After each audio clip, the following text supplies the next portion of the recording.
Udoka was really able to get some good activity out of Green on defense last year, being a pest at times at the point of attack. And this has been one of the positive improvements in Green's game that really helps him be a more impactful player.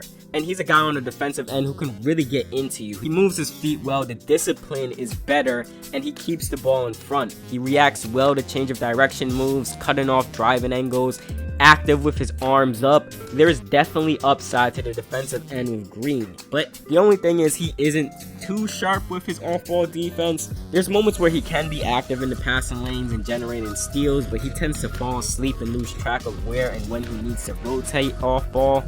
He has a quick first step and match that with his solid handle to change directions, and he is a capable guy of getting downhill one-on-one or off of ball screens.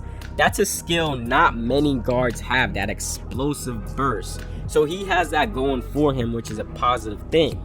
There's times he can get off some acrobatic layups, but one of the bigger problems for Green is his pacing to the basket, his balance and control. He's really only comfortable attacking with that burst. His processing on those shots aren't all bad. The space creation to get into those shots are there, but sometimes it can get too wacky.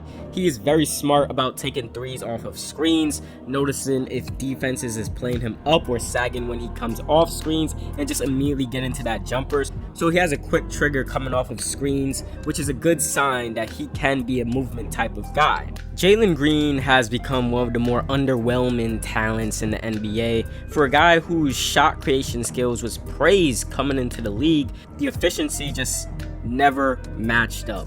Green is a 20 points per game scorer, but he shoots it on a 54% true shooting.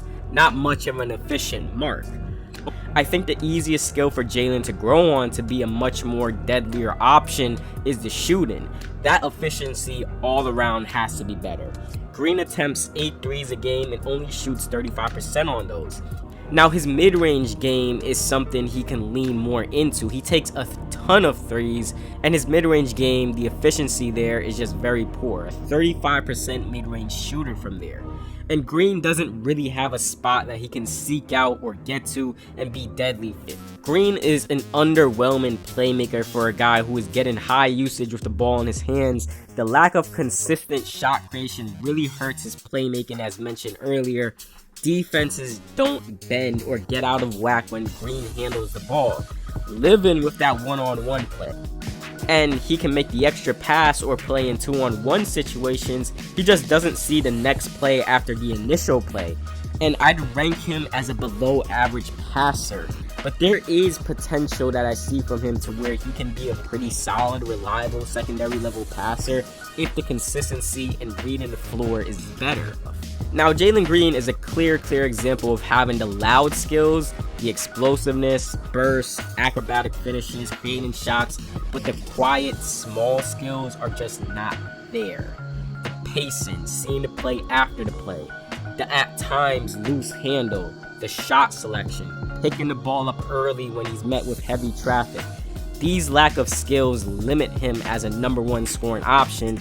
The efficiency overall has to be better, but there is potential to where he can be a really good scorer if he cleans up the small skills in his game and improve more of his all-around shooting efficiency.